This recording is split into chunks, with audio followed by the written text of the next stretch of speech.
IIT JEE mains और JEE advance mathematics में आपकी सिंगेज बुक के थ्रू हम आपको तैयारी करवा रहे हैं। बिल्कुल फ्री ऑफ कॉस्ट ये तैयारी है। हम पूरा जो आपका 11th-12th मैथमेटिक्स का सिलेबस है इसे 5 parts coordinate, calculus, vectors in 3D, algebra और ट्रिग्नोमेट्री इसी तरीके से इन 5 किताबों में डिवाइड किया है और हम हर एक बुक के हर एक चैप्टर के हर एक कंसेप्ट को पढ़ रहे हैं।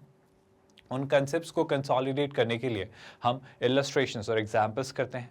उसके बाद चैप्टर के जब सारे कंसेप्ट्स आपके कवर हो जाते हैं तो हम एक्सरसाइजेस के हर तरह के हर वैरायटी के क्वेश्चन का एक्सपोजर लेते हैं और फाइनली इस तरीके से हम JEE एडवांस्ड के उस चैप्टर पर बेस्ड प्रीवियस ईयर्स सारे क्वेश्चंस करते हैं और इस तरीके से उस चैप्टर को बाइंड अप करते हैं। ये तैयारी बिल्कुल फ्री ऑफ कॉस्ट है स्टूडेंट्स, आपसे कोई चार्जेस नहीं लिए जाते, कोई भी हिडन कॉस्ट नहीं होती, आपको कोई सब्सक्रिप्शन नहीं खरीदना होता, मतलब there is no hidden cost at all.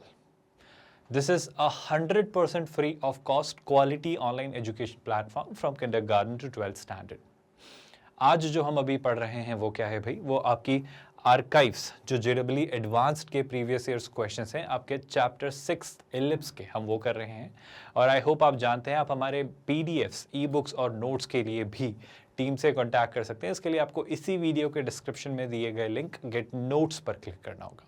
पहला क्वेश्चन आपके लिए क्या रिवील होता है, स्टेप बाय स्टेप इसे पढ़ेंगे और एक एक चीज एक एक करके डिटेल मैनर में डिस्कस करेंगे। JEE एडवांस ने 2018 में एक बहुत ही कॉम्प्रिहेंसिव और बेहतरीन सा क्वेश्चन पूछा है।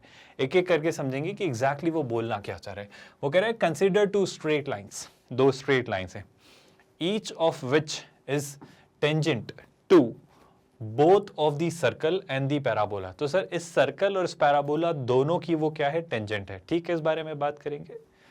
Let these lines intersect at the point Q। तो वो जो टेंजेंट्स है आपकी वो इंटरसेक्ट करती हैं पॉइंट Q पर। Okay, then consider the ellipse whose centre is at the origin. बहुत बढ़िया सर, ये तो बहुत अच्छा आपने काम किया। And whose semi major axis is OQ। अब ये बात ध्यान रखने योग्य है कि ओरिजिन से वो पॉइंट ऑफ इंटरसेक्शन जो टेंजेंट्स का है उनको ज्वाइन करने वाली लाइन आपकी क्या है सर, वो है semi major axis. I hope you will remember that. If the length of the minor axis of this ellipse is √2। तो वो जो सेमी मेजर एक्सिस तो वो OQ दे ही रहा है और वो इसके साथ ये भी कह रहा है कि जो आपका माइनर एक्सिस है, my dear everyone, this is semi major axis OQ, है ना, आप समझ पा रहे हो तो। और वो कह रहा है जो माइनर एक्सिस है उसकी लेंथ क्या बोल रहा है, वो दे रहा है √2। ठीक है सर, इससे जो भी चीजें निकाल सकते हैं। Then which of the following statements is or are true. तो इनमें से कौन कौन सी बातें ट्रू है। ये कैसा क्वेश्चन है सर, ये एक से ज्यादा करेक्ट ऑप्शन वाला क्वेश्चन है। आई होप इसे समझा, देखा और ट्राई किया जा सकता है। पर शुरुआत कैसे करेंगे सर, मेरा कहना है पहले तो इस बात से कुछ मतलब कुछ डेटा, कुछ सिग्निफिकेंस निकाला जा सकता है क्या। अगर आप इस बात को ठीक से ड्रॉ करो कि सर ये जो सर्कल है आपका ये और ये जो आपका बेसिकली ये पैराबोला है ये इनसे कुछ निकाला जा सकता है क्या। अब तो सर सारी बातें छोड़ो, एक बात बताओ, अगर आपके पास पैराबोला है, मेरे पास पैराबोला क्या है, y² = 4x। जरा इसके बारे में बात करते हैं सर। ये जो पैराबोला है y² = 4ax, जहां पर a की वैल्यू 1 है, इसमें क्या आप ये बात देख पा रहे हैं कि सर क्लियर सी बात है, ये जो पैराबोला है इसकी मैं टेंजेंट की इक्वेशन लिख सकता हूं। कैसे स्लोप फॉर्म में हमने टेंजेंट की इक्वेशन लिखना सीखा है, अगर आपको याद आ रहा हो तो। y मैं इसकी टेंजेंट की इक्वेशन लिखना चाह रहा हूं जो कि होती है y mx प्लस a/m। अब a कितना है सर, 1 है ना, तो ये कितना हो जाएगा 1/m। Do you all get that. I hope no one is confused with this part. ये हो जाता है 4 × 1 × x, तो ये हो जाता है a/m यानी 1/m। आई होप यहाँ तक डेटा क्लियर। अब क्या, गौर से देखिएगा और गौर से सुनिएगा। यहाँ पर बात समझने योग्य है कि सर वो जो टेंजेंट है वो ना सिर्फ इस पैराबोला की टेंजेंट है बट इस सर्कल की भी टेंजेंट है। और लाइफ में जब भी आपसे कोई कहे कि मेरे पास किसी सर्कल की टेंजेंट है, तो क्या मैं कुछ जानता हूं सर, शायद मैं कुछ जानता हूं। क्या जानता हूं कि सर सर्कल के सेंटर से ड्रॉप की गई परपेंडिकुलर लेंथ उसकी टेंजेंट पर उसकी रेडियस के इक्वल होती है। आई होप कुछ स्ट्राइक किया। तो अगर मैं इस सर्कल को देखूं तो एक स्टैंडर्ड सर्कल है सर, x² + y² = 1/2। अगर इस सर्कल की मैं आपसे बात करूं तो एक स्टैंडर्ड सर्कल x² + y² = 1/√2 का स्क्वायर। कोई कंफ्यूजन तो नहीं है भाई सर। अब अगर ये सर्कल है और इसके सेंटर की अगर मैं आपसे बात करूं तो सर हम बहुत आराम से देख पा रहे हैं, ये है 0,0। उसकी रेडियस की अगर हम बात करें तो वो है 1/√2। अभी क्या सर, इसके सेंटर से इस लाइन की हम परपेंडिकुलर डिस्टेंस निकालेंगे और वो किसके इक्वल होनी चाहिए, इसकी रेडियस के। कोई कंफ्यूजन तो नहीं है? चलो ट्राई करते हैं। देखो भाई, इस इक्वेशन को मैं थोड़ा सा रीराइट करना चाहूं तो कहना है राइट इट एज, ध्यान से सुनिएगा, mx minus y plus 1 by m is equals to 0. I hope there is no confusion at all. And finally जब हम इसकी परपेंडिकुलर डिस्टेंस निकालेंगे तो देखो, ध्यान से देखना, 0 into m 0, 0 into minus 1 0, तो बचेगा कितना सर, 1 by m न्यूमरेटर में। And I hope you realise इसे आपको रखना होगा मॉड में, क्योंकि आपको नहीं पता आपकी स्लोप नेगेटिव है या positive. Divided by under root over m का स्क्वायर प्लस 1 का स्क्वायर, जो कि कितना हो जाएगा, m स्क्वायर प्लस 1, और this should be written inside an under root. And what else needs to be done है, सर ये जो डिस्टेंस है ये इसकी रेडियस 1 बाय रूट 2 के इक्वल होगी। क्या यहाँ तक चीज़ें स्मूथली क्लियर हो रही हैं? सर अभी क्या मेरा कहना है, स्क्वायर कर लिया जाए, बात बन जाएगी शायद। तो स्क्वायर करेंगे, ध्यान से देखिएगा। सबसे पहले अगर जब आप स्क्वायर करते ही हो तो डू यू ऑल नोटिस कि सर देखो ये 1 बाय m का क्या हो जाएगा। आई होप आप रियलाइज कर पा रहे हो। 1 बाय m को आप ऐसा लिख सकते हो 1 बाय यहाँ पे मॉड m, जो आप लिखना चाह रहे हो। अब अगर मैं स्क्वायर करता हूं तो स्क्वायर करी हुई टर्म्स में यहां लिख दे रहा हूं, if you have no objections with that. But along with that I am going to do one more thing, under root 2 को यहां लाता हूं। अंडर रूट 2 का स्क्वायर बाय द वे कितना होगा, 2। सिमिलरली जब आप इसका स्क्वायर करेंगे तो मॉड m का square is going to be m square, क्योंकि अब मॉड का कोई औचित्य नहीं रहा। और अंदर वाला पार्ट क्या बनता है सर, अंदर वाला पार्ट बच जाता है m square plus 1। Any confusions, any queries, any concern so far students? I think चीज़ें बहुत सॉर्टेड है, बहुत सुलझी हुई है। अभी हम क्या करेंगे भाई, अभी हम क्या करेंगे सर, अभी आप क्वाड्रेटिक सॉल्व करेंगे और m की वैल्यू या रादर वैल्यूज निकालेंगे। कोई डाउट, कोई कंफ्यूजन तो नहीं है सर? देखते हैं, समझते हैं चीज़ें कैसी होंगी, ज़रा ट्राई करते हैं। देखो भाई, अगर मैं m की वैल्यू या वैल्यूज निकालता हूँ तो क्वाड्रेटिक बन रही है, सीधा सीधा आपको दिख रहा है। कैसे करेंगे सर, ध्यान से देखना। m स्क्वायर को कुछ मान लूँ क्या, क्योंकि इवेंचुअली उसे मान नहीं होगा अगर आपको चीज़ें आसानी से समझनी है तो। मैं अंदर मल्टीप्लाई कर देता हूँ। पहले देखो, पहले तो आपको दिखेगा m टू द पावर 4, है ना। फिर क्या दिखेगा सर, फिर दिखेगा m स्क्वायर, और ये 2 वहाँ जाएगा, so this is going to be -2 is equal to 0। अगर सर मैं स्प्लिटिंग द मिडिल टर्म पर काम करूँ तो देखो ये कितना दिख रहा है, 1 इंटू m स्क्वायर, यानी 1 टाइम्स m स्क्वायर, और ये कितना है, -2। सो टेक्निकली मुझे ऐसी दो टर्म्स चाहिए जिनका प्रोडक्ट हो -2 और उनका सम हो +1। I think sir +2, -1।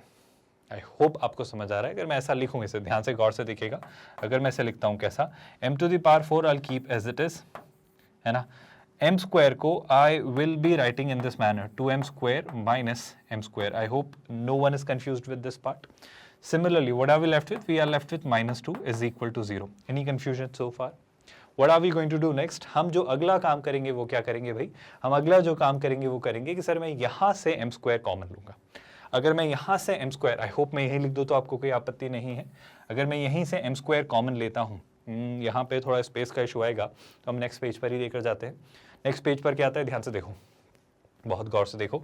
यहाँ से अगर m स्क्वायर कॉमन लिया तो क्या बचेगा, गौर से देखो, m square plus 2, if you have taken m square common, तो है ना मेरे पास एक टर्म क्या बचने वाली है, एक टर्म तो बनेगी m square plus 2, which I hope you are realising might or will definitely create some problem which you'll realize later, but the next part is going to be very crucial.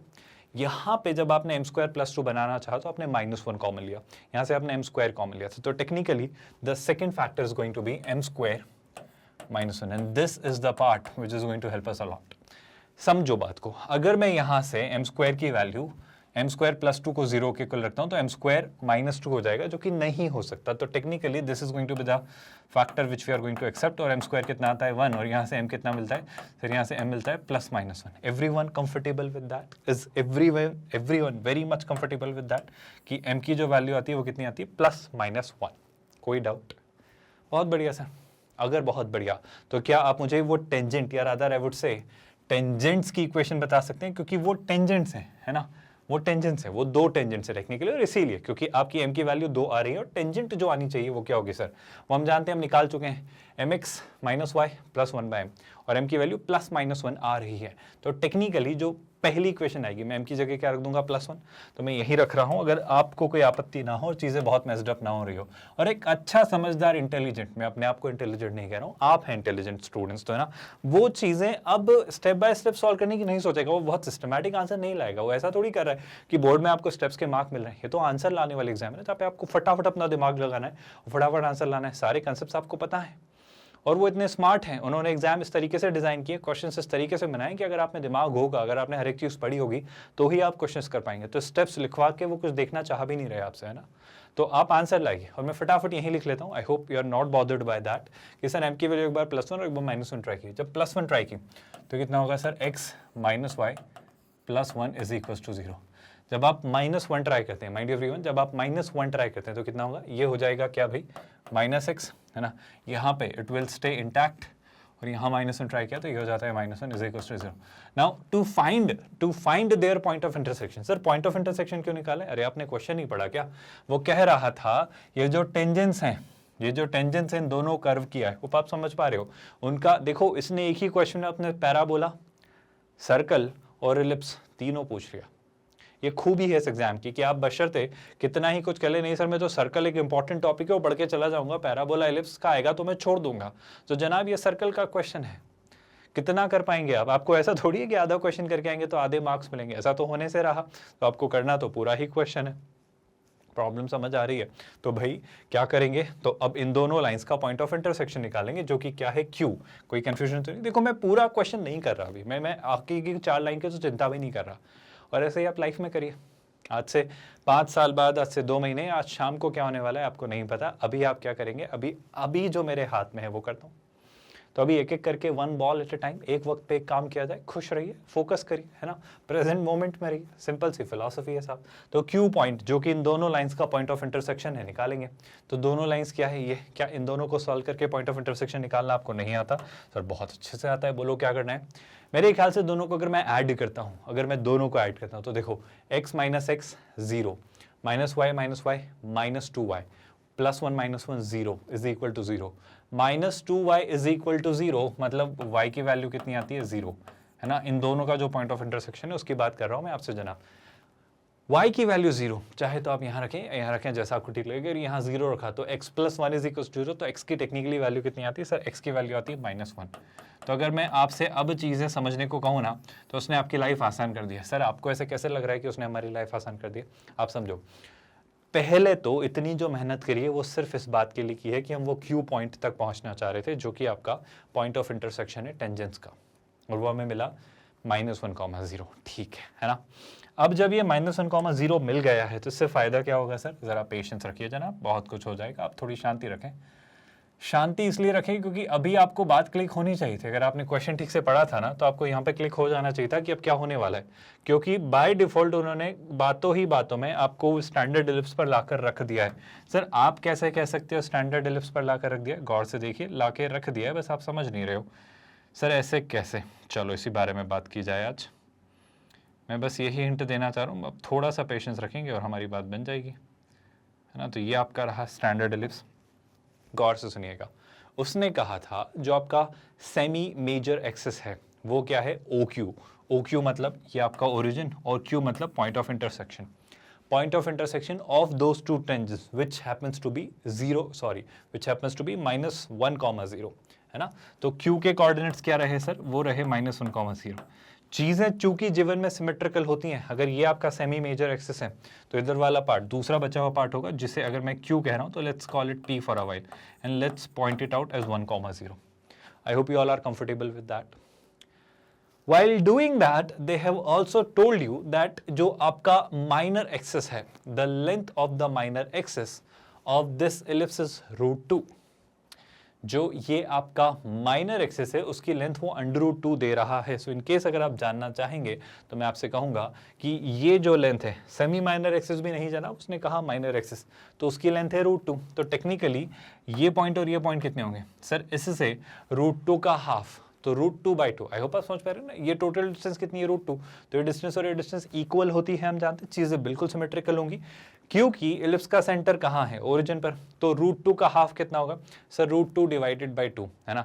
वो division वाले 2 को √2 × √2 लिखेंगे तो 1/√2। तो technically ये जो point आएगा जिसे मैं कह लेता हूँ R, लेट्स से ये कितना होगा 0, -1/√2। I hope you don't have any objections with that.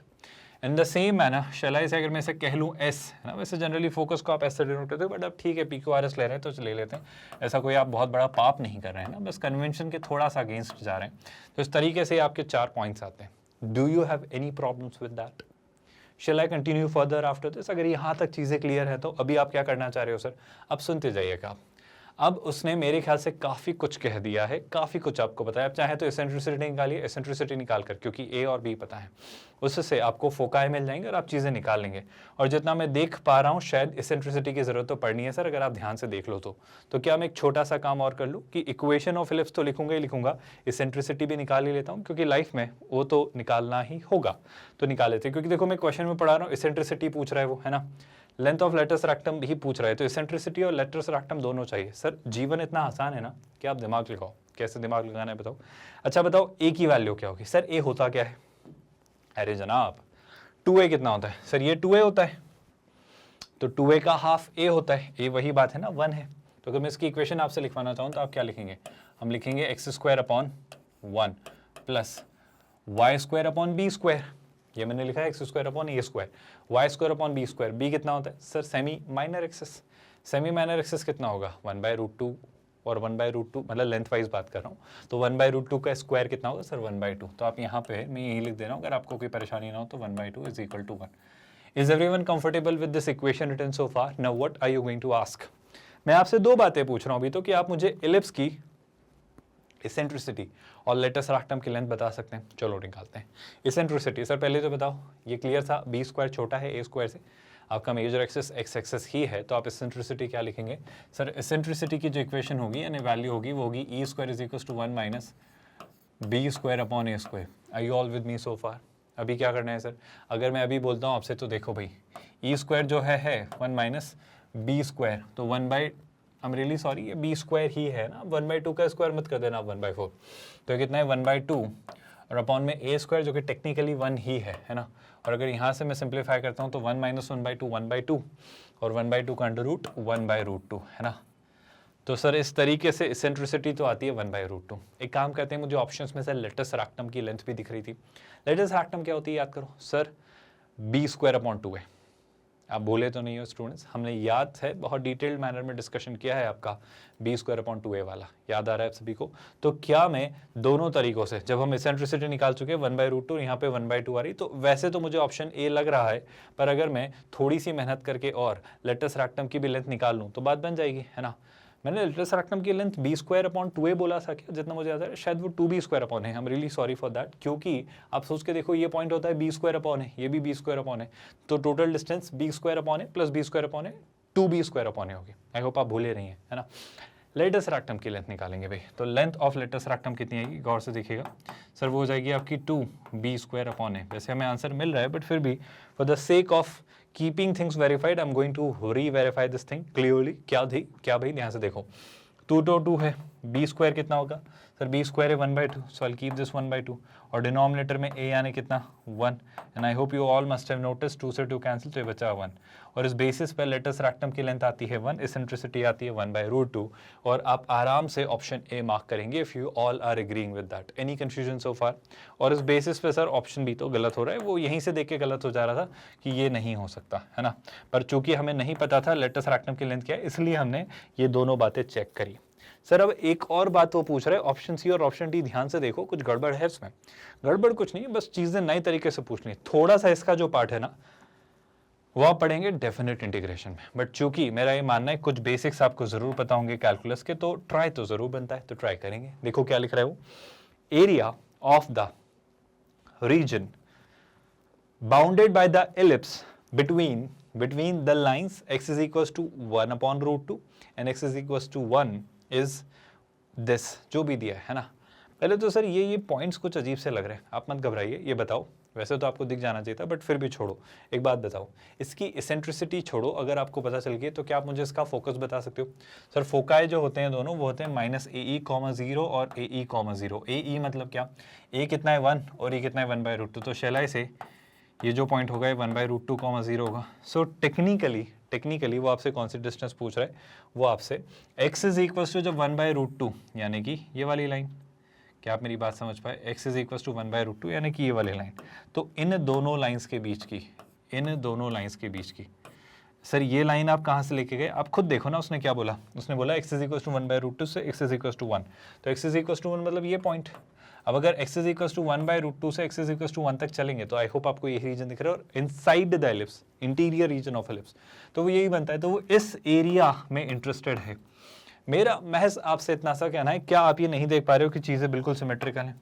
चीज़ें बिल्कुल सिमेट्रिकल होने का मतलब है कि अगर मैं ये एरिया निकाल दूं और इसका डबल कर दूं तो मुझे ये पूरा एरिया मिल जाएगा। क्या आप सब मेरी इस बात से सहमत हैं?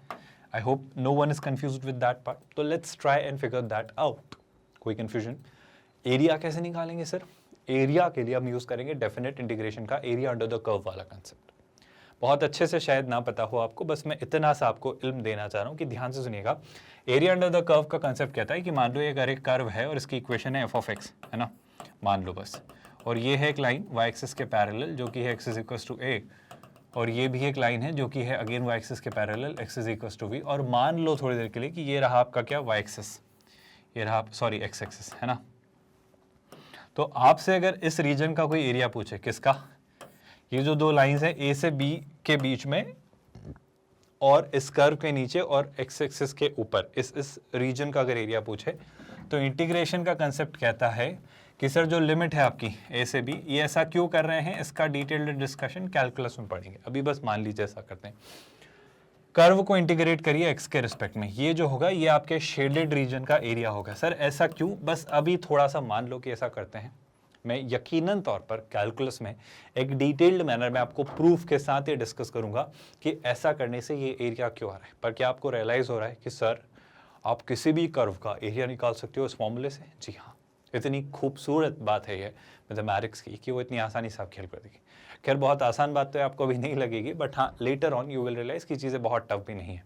अच्छा सर ये एरिया निकालना आप चाह रहे हो? बिल्कुल मैं एरिया निकालना चाह रहा हूँ। जरा देखो आप, कर्व क्या है सर? कर्व है आपका x²/1, है ना, really sorry, x²/1 plus y²/1/2, can I write that as 2y² is equal to 1, है ना।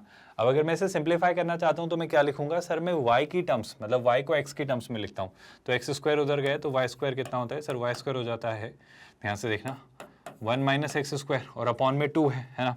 तो एक छोटा सा काम करते हैं, ये y² का स्क्वायर हटा देते हैं, तो कितना हो जाएगा? ये हो जाएगा आपका अंडर रूट। अब चूंकि डिनोमिनेटर में ये जो 2 है, ये डिनोमिनेटर में यहाँ आ जाएगा तो कितना हो जाएगा? 1/2। तो टेक्निकली ये आपका f(x) है। यहाँ प्लस माइनस क्यों नहीं लगाया? अगर मैं प्लस माइनस लगाता तो उससे दोनों रीजन रिप्रेजेंट होते। कौन से? एक तो ऊपर वाला रीजन भी और एक नीचे वाला भी। तो मैं अभी सिर्फ ऊपर वाला रीजन ले रहा हूँ, इसलिए मैंने प्लस साइन यूज किया है। कोई दिक्कत तो नहीं है इस बात से? आई होप ये बात आप सब डाइजेस्ट कर पा रहे हो। और इस ऊपर वाले रीजन का मैं क्या कर दूंगा? डबल। कोई दिक्कत? चलो यहाँ से ट्राई करते हैं, ध्यान से सुनते जाएगा। हम इंटीग्रेट करेंगे। अच्छा बताओ वो लिमिट क्या होगी सर? जब आप इंटीग्रेट करोगे तो लिमिट क्या होगी? x की वैल्यू 1/√2 से 1 तक, तो लोअर लिमिट क्या होगी भाई? लोअर लिमिट होगी 1/√2, अपर लिमिट होगी 1। आप इंटीग्रेट किसे कर रहे हो? आप इंटीग्रेट कर रहे हो 1/2, तो 1/2 कांस्टेंट टर्म है, तो 1/2 को आप ऐसा ही रखेंगे। और क्या सर? ध्यान से देखिए, 1/2 कांस्टेंट टर्म है। और अगर मैं आपसे आगे की कहानी पूछूं तो आगे की कहानी क्या है भाई? ध्यान से गौर से सुनते जाइएगा। जो आगे की कहानी है वो ये कि हमारा फंक्शन कहाँ गया भाई? जो भी है शायद हमने निकाला था, यहीं कहीं था, ये रहा, है ना। तो 1/2 times √1 - x², so √1 - x²। But आपको एक प्रॉब्लम नजर आ रही है सर? प्रॉब्लम ये हो रही है, आप ध्यान से देख नहीं रहे हो, पता नहीं क्यों, कि ये तो ऊपर वाले रीजन का एरिया है, ये जो एरिया आ रहा है ये तो बस ऊपर वाला रीजन है, आपको ये दोनों का चाहिए ना। तो आप इसका क्या कर देंगे? हम इसका कर देंगे डबल। हम इसका क्या कर देंगे? डबल। तो टेक्निकली ये आपका क्या होगा भाई? एरिया। ये आपका एरिया होगा। आई होप ये बात आप सभी को समझ आई। सर ये इंटीग्रेशन तो हमने नहीं सीखा। अभी मैं एक हल्का सा हिंट आपको देना चाह रहा हूँ कि हम यूज़ करेंगे सब्सटीट्यूशन।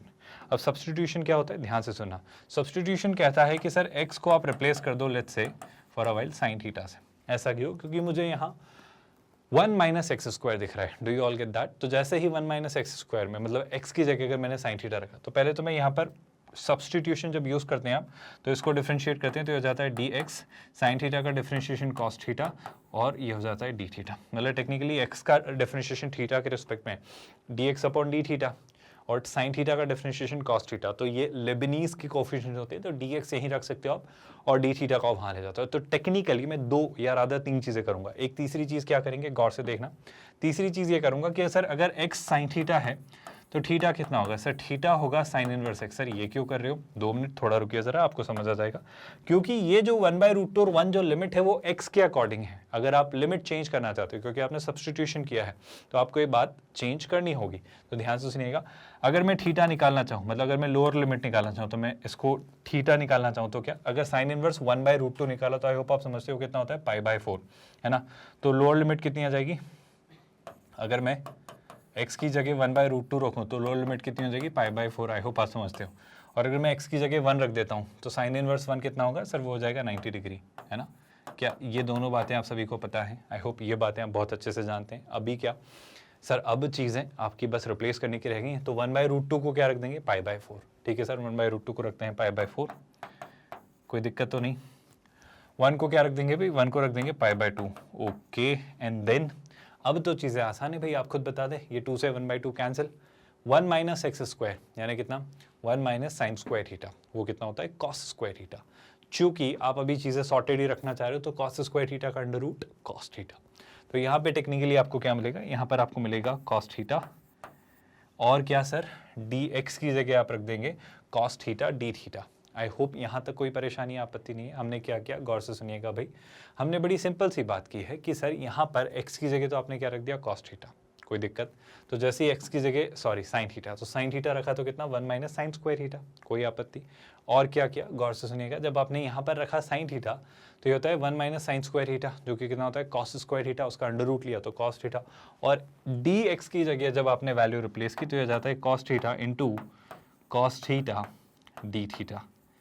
आई थिंक यहाँ तक तो कोई परेशानी, इशू या कंसर्न नहीं है। लेकिन सर अब इसे कैसे निकालेंगे? जो ये आपको दिख रहा है कॉस थीटा और कॉस थीटा, नहीं ये टेक्निकली अब बन चुका है क्या? ये बन चुका है cos square theta. Cos square theta पर बात कर लेते हैं भाई। यहाँ से आगे बढ़ने के लिए एक छोटी सी हेल्प लेते हैं। किस बात की? एक फॉर्मूला मैं आपको याद दिलाता हूँ, ट्रिगो का।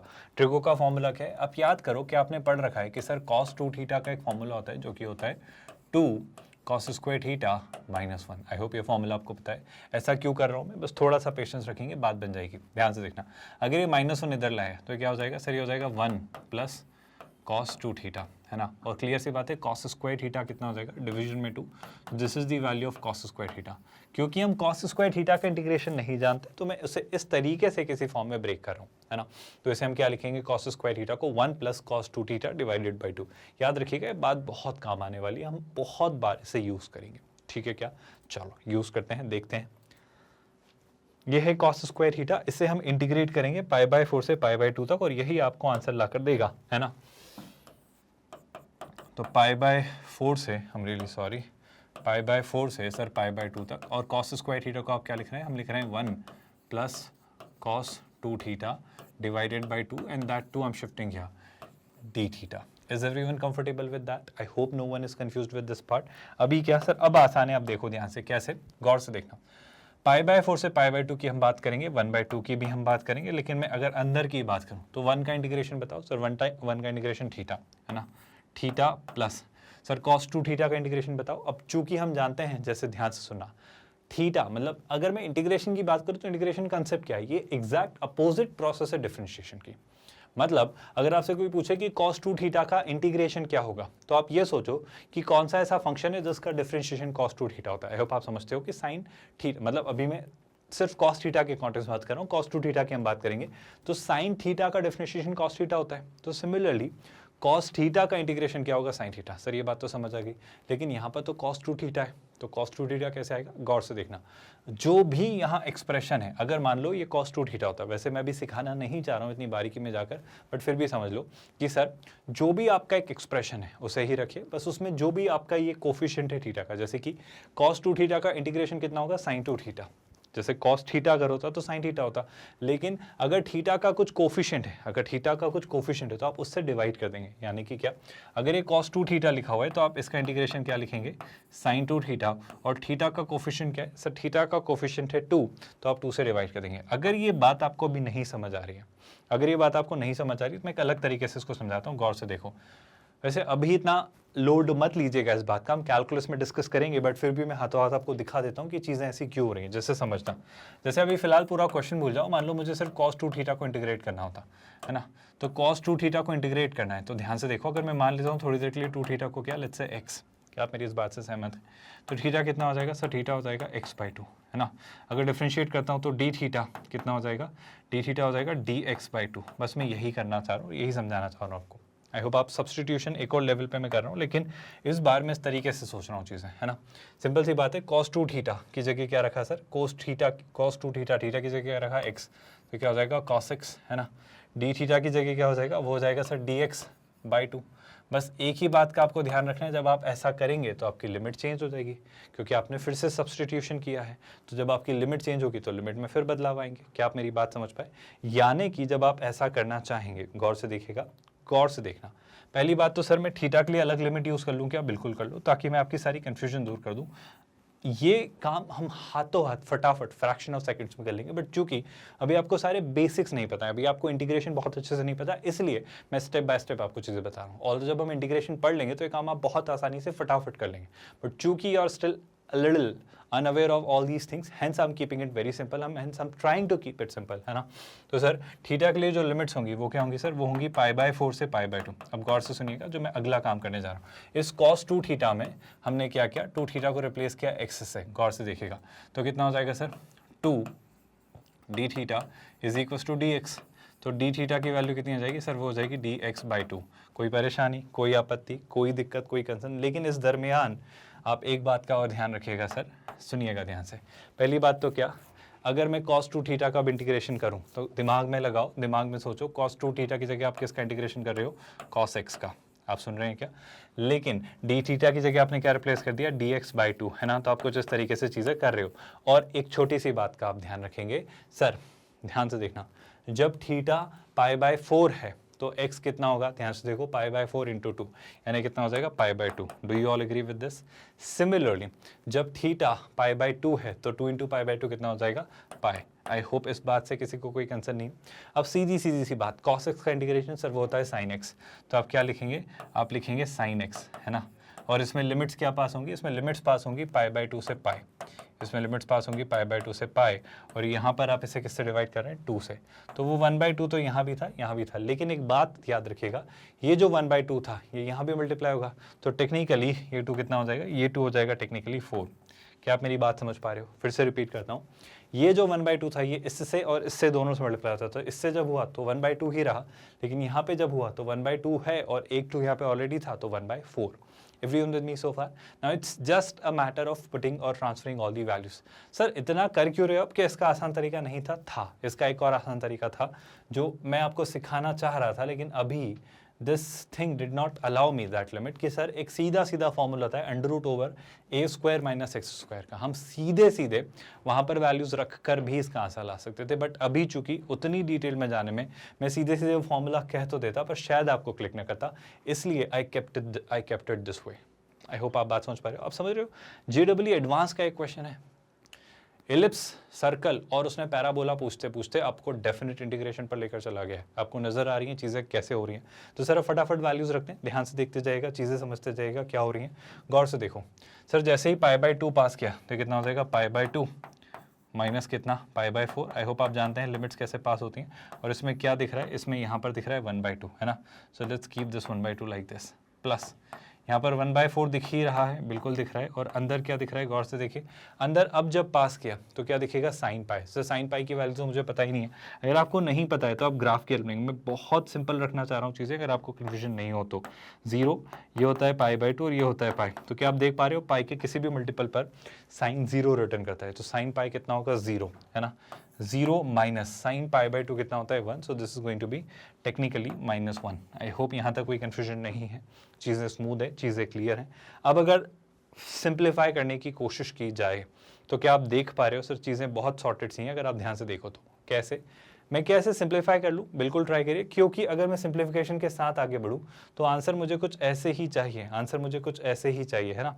वो कह रहा है जो आपका आंसर होगा, है ना, the area of the region bounded by the ellipse between the line x = 1/√2 and x = 1 is going to be either this or this, है ना। इस पार्ट को थोड़ा सा करेक्ट कर लेंगे, क्योंकि यहाँ पे जो ऑप्शन डी में वो लिख के दे रहा है वो थोड़ा सा मुझे गड़बड़ लग रहा है, बट ठीक है, हम इस बात से बात करते हैं, इस काम से बात करते हैं। तो अगर यहाँ से चीज़ें सोचने की कोशिश की जाए तो क्या मैं इसे थोड़ा सिंप्लीफाई कर लूँ? ट्राई करते हैं सर, ध्यान से देखिएगा। इसे जब फाइनली सिंप्लीफाई किया, इसे जब फाइनली सिंप्लीफाई किया तो ये कितना दिख रहा है सर, ये दिख रहा है π/4 है ना, ये कितना दिख रहा है -π/8, और ये कितना दिख रहा है सर, ये दिख रहा है +1/4। कोई दिक्कत तो नहीं है भाई। और ऐसा मुझे क्या कोई भी ऑप्शन दिख रहा है? आई थिंक ऑप्शन डी में बात बन सकती है, ऑप्शन सी में भी बात बन सकती है, बट √2 जैसी टर्म तो दिखना तय है। बस इस पार्ट में थोड़ा सा ट्रिकी पार्ट ये हो रहा है कि एग्जैक्टली कौन सा पार्ट कहाँ जा रहा है, ये हमें देख लेना है ना। इसमें मुझे एक जो बात नज़र आ रही है वो ये, ध्यान से सुनिएगा, अगर मैं इसे ऑब्जर्व करूँ, क्योंकि मुझे वहाँ पर √2 दिखाई दे रहा है इसलिए मैं कह रहा हूँ, बस छोटा सा पार्ट है, ध्यान से गौर करिएगा। सर यहाँ पे जब आपने y को एक्सप्रेस किया था ना, तो आपने गड़बड़ की है। y को एक्सप्रेस करने में गड़बड़ ये की है, देखो ध्यान से सुना, जब आपने 2 को यहाँ भेजा, जब आप 2 को यहाँ भेज रहे हो तो आपने पहले क्या ले लिया, √, ले लिया। क्या आप देख पा रहे हो? फिर से सुनना, हमने क्या किया, गौर से देखो, हमने √ पहले ले लिया है और 1/2 को बाद में भेजा, जो कि टेक्निकली गलत है, क्योंकि आप दोनों तरफ √ लेते हो। बस इसमें इतनी सी गड़बड़ है, अगर मैं इसे रीराइट करूँ तो बस एक छोटा सा करेक्शन हमें यहाँ पर दिखाई देगा, जिस वजह से वो पार्ट हमें सिंप्लीफाई होता दिखाई देगा। गौर से देखना, अगर आप x² को यहाँ भेजते हो तो सही हो जाता है 1 - x², है ना। यहाँ पे क्या बचा है, 2y², है ना, तो 1/2 यहाँ आया। अब अगर मैंने √ लिया, तो यहाँ पे पावर 1/2 होगी, यहाँ भी √ आएगा। ध्यान से देखना, गौर से देखना। अब इसमें एक छोटा सा करेक्शन क्या होगा, उस पार्ट को मैं रिफ्लेक्ट या रेक्टिफाई करने की कोशिश करता हूँ। ध्यान से देखना सर, टेक्निकली आपका यहाँ पर भी एक 1/√2 चलता रहेगा, इससे कैंसिल मत करो, तो इसे 2/√2 या √2 चलने दो, है ना। तो मैं बाहर की तरफ एक एक्स्ट्रा क्या चलने देता हूँ, √2, यानी टेक्निकली हमने जो 2 से 2 कैंसिल कर दिया था, उस आंसर में एक वैल्यू से आपको और मल्टीप्लाई करना होगा, जो कि क्या होगी, 2/√2, है ना। 2/√2 यानी √2, तो जो भी आपका आंसर है उसको √2 से हम मल्टीप्लाई करेंगे। Do you all get that? अगर मैं इस पार्ट को सिंप्लीफाई करता हूँ तो यहाँ पर अगर मैं आ रहा हूँ, है ना, तो टेक्निकली मुझे जो भी दिखता जा रहा है उसमें मैं फाइनली, अब यहाँ पे एक एक स्टेप में लिखने के बजाय मैं ऐसा करता हूँ, चलो लिख ही लेते हैं, अब चूंकि हमें लिखना है तो यहाँ पे टेक्निकली यहाँ भी मुझे क्या दिखना चाहिए, यहाँ भी मुझे √2 लिख देना चाहिए, अगर आपको कन्फ्यूजन से बचाना है तो। और इस तरीके से अगर हम यहाँ से आगे बढ़े तो कहीं और भी लिख देना चाहिए कि अगर आपको दिक्कत हो तो मैं यहाँ पर भी लिख देता हूँ, अगर आपको कोई परेशानी ना हो तो। ये एक √2 है, फालतू की कंफ्यूजन से बचाने के लिए अभी यहाँ भी √2 लिख देता हूँ, और यहाँ पर भी एक मैं क्या लिख देता हूँ, एक एक्स्ट्रा √2। कोई कंफ्यूजन तो नहीं है भाई, कोई दिक्कत तो नहीं है सर। चूंकि जब आपने यहाँ √2 लिख ही दिया और ये अंदर वाले पार्ट को मैंने सिंप्लीफाई करके लिखा है, तो इस वाले पार्ट को तो हम सॉल्व कर ही लेंगे, और यहाँ पर मैं क्या लिख देता हूँ, √2। Do you all get that? I hope no one is confused with this part. अब एक काम करो, पूरा डिनोमिनेटर में 8 बनाता हूँ, पूरे डिनोमिनेटर में मैं 8 बनाता हूँ अगर, तो क्या दिखता है, इस पार्ट को हम सिंप्लीफाई करेंगे। गौर से देखना, डिनोमिनेटर में पूरा एलसीएम कितना ले लेते हैं, 8, है ना, तो पूरा एलसीएम कितना आएगा, 8। न्यूमरेटर में जो √2 है उसको हम सिंप्लीफाई कर लेंगे आखिर में, जैसा भी आंसर में एडजस्टमेंट करने होंगे वैसे। पर अगर मैं अब बात करूँ तो ध्यान से देखो, 4 का डबल 8 तो ये हो जाता है 2π, वैसे भी दिख ही रहा है। 8 का 1 × 1 तो ये हो जाता है 2π - π, यानी कितना, π। वो टेक्निकली π/4 में से π/8 गया तो π/8 ही बचना है, बट फिर भी, है ना, तो π/4 - π/8, ये कितना बचता है, 2π - π। सो न्यूमरेटर में I will have π। Any confusion so far? और सुनिएगा ध्यान से, अगला पार्ट जो बचेगा वो क्या बचेगा, गौर से देखो, अगला पार्ट जो बचेगा वो बचेगा सर 1/4। अब 1/4, 4 का डबल कितना, 8, तो कितना हो रहा है, 2। तो न्यूमरेटर में कितना हो जाएगा, 2, लेकिन कैसा, +2। Everyone with me so far? I repeat my statement, ध्यान से देखना। ये बच रहा है आपका π/8, यहाँ तक चीज़ें सॉर्टेड है, π/4, π/8, ये प्लस, लेकिन ध्यान से देखो एक गड़बड़ हम कर रहे हैं, 1/4 × -1, तो ये कितना होगा सर, ये होगा टेक्निकली -1/4। कोई दिक्कत तो नहीं है भाई। इसके साथ साथ फिर से वही बात, 4 का 8 डबल, तो न्यूमरेटर में कितना आएगा, -2। तो यहाँ मैं क्या लिखूंगा, -2। एक छोटा सा काम और करते हैं, क्या मैं 8 को 4 × 2 लिख सकता हूँ, और 2 को मैं √2 × √2 लिख सकता हूँ। उससे क्या मैं करना चाह रहा हूँ, आई थिंक सर अगर आप इस √2 से इस √2 को कैंसिल करना चाहें तो कुछ ऐसा आपको दिखाई देगा, π/2/4√2। तो ये आपका आता है एरिया, है ना। बस इसमें ये करेक्शन है, ध्यान से सुनना, ये जो π-2 है ना, ये करेक्ट होके कुछ इस तरीके से आएगा, मैं इसको ठीक से लिख देता हूँ। ये π-2 न्यूमरेटर में होना चाहिए था, जैसा हम निकाल पा रहे हैं, है ना। तो बस उसमें वहाँ ये टाइपो है जो लिखा है उन्होंने आंसर, ये जो वैल्यू होगी इसमें न्यूमरेटर में होगा π-2। उन्होंने ये π-2 इसके मल्टीप्लिकेशन में लिखा था, मतलब उन्होंने कैसा लिखा था, उन्होंने इसको लिखा था 1/4√2 और इसके मल्टीप्लिकेशन में π/2, बट टेक्निकली वो टाइपिंग के दौरान π-2 यहाँ पहुँच गए। तो अगर मैं उसे ठीक से लिखूँ आपको समझाने के लिए, तो वो टेक्निकली यही है, π-2 न्यूमरेटर में और डिनोमिनेटर में 4√2। तो इस तरीके से आप क्या मार्क करेंगे, आप मार्क करेंगे ऑप्शन सी, ऑप्शन डी नहीं। बस एक छोटा सा एरर जो हम कर रहे थे वो क्या, हम वो √2 मिस कर रहे थे। जब हमने y² की वैल्यू निकाली तो हमने क्या किया, हमने गलती ये कर दी कि हमने इस वैल्यू में 2 को यहाँ शिफ्ट करते वक्त सिर्फ 2 को ही शिफ्ट किया, जबकि टेक्निकली √ लेते वक्त वो √2 शिफ्ट होना चाहिए था। कोई दिक्कत तो नहीं। और उस दौरान बस इतना सा फर्क आना है कि जो भी आपका आंसर होगा उसमें 2 को हमने 2 से कैंसिल कर दिया था, उसके बजाय 2 × 1/√2 होगा वो, यानी कैंसिल होने के बजाय हर जगह √2 चलेगा। तो मैंने रेक्टिफिकेशन कैसे किया, बस फाइनल आंसर में √2 से मल्टीप्लाई किया और इस तरीके से हमारा ये टाइपो को हटा के इस तरीके से आंसर आएगा, जिसमें बस इस बात का करेक्शन है कि π-2 आपका न्यूमरेटर में होगा। क्या इसकी किसी भी स्टेप में कोई दिक्कत है? आई थिंक चीज़ें क्लियर हैं। यहाँ से अगर मैं आगे बढ़ता हूँ नेक्स्ट क्वेश्चन की तरफ, तो नेक्स्ट क्वेश्चन क्या आता है गौर से देखिएगा। आई होप इसकी एक एक स्टेप क्लियर हुई है, कोई दिक्कत कोई परेशानी नहीं है। अभी भी हम किस तरह के क्वेश्चन सॉल्व करेंगे सर, अभी भी हम multiple correct answer type question ही कर रहे हैं, बट इस बार क्या, गौर से देखिए, बहुत ध्यान से सुनना, बहुत मजेदार क्वेश्चन है। डिफाइन द कलेक्शन, तो आपको एक कलेक्शन दिया है E1 E2 E3 से लेके बहुत सारे आपके ऐसे क्या हैं एलिप्स, है ना, और R1 R2 R3 से लेके ऐसे बहुत सारे क्या हैं रेक्टेंगल्स। ठीक है सर, अब वो क्या कह रहा है, ये है आपका एलिप्स x² + y² अपॉन ये 9 और 4 है और 1 है ना। R1 क्या है वो सुनते हैं, rectangle of the largest area with sides parallel to the axis inscribed in E1। मैं पहले थोड़ा सा आपको विजुलाइज करवाना चाह रहा हूँ कि एग्जैक्टली ये क्वेश्चन आपको लेके कहाँ जा रहा है, फिर हम सारे ऑप्शंस मार्क करेंगे वन आफ्टर अनदर। गौर से सुनिएगा, ये क्वेश्चन टेक्निकली आपको लेके जा रहा है इस तरह के सिनेरियो में। पहले तो हम बनाते हैं एक स्टैंडर्ड सा आपका एलिप्स, है ना, तो ये रहा आपका माइनर एक्सिस। क्यों सर, क्योंकि आपका एलिप्स आप जानते हो ना किस तरीके से बना हुआ है, और यहाँ पर बना लो सर क्या, मेजर एक्सिस। कोई दिक्कत कोई परेशानी इस बात से आई थिंक नहीं होनी चाहिए। अभी क्या, अभी ड्रॉ करते हैं एलिप्स। तो मान लो ये है वो एलिप्स, कोई आपत्ति तो नहीं है इस बात से। ये है वो एलिप्स जिसको मैं सेंटर को ओरिजिन पर लाने की कोशिश करता हूँ, और इस तरीके से आप सेंटर को ओरिजिन पर ले आएंगे। अब उसने आपसे ये कहा कि इसके अंदर बड़े से बड़ा पॉसिबल आप रेक्टेंगल ड्रॉ करते हैं जिसका मेजर एक्सिस इसी के मेजर एक्सिस के पैरेलल, मतलब जिसकी लेंथ जो है वो इस एक्सिस के पैरेलल, और जिसकी टेक्निकली ये यहाँ कहीं बनेगा, जिससे मैं थोड़ा सा लेंथ बढ़ा दूंगा, पर आई होप आप देख पा रहे हो कुछ इस तरीके से जाएगा, है ना। इसकी लेंथ को हम थोड़ा सा इंक्रीज करेंगे ताकि ये इसका इंस्क्राइब्ड रेक्टेंगल बने।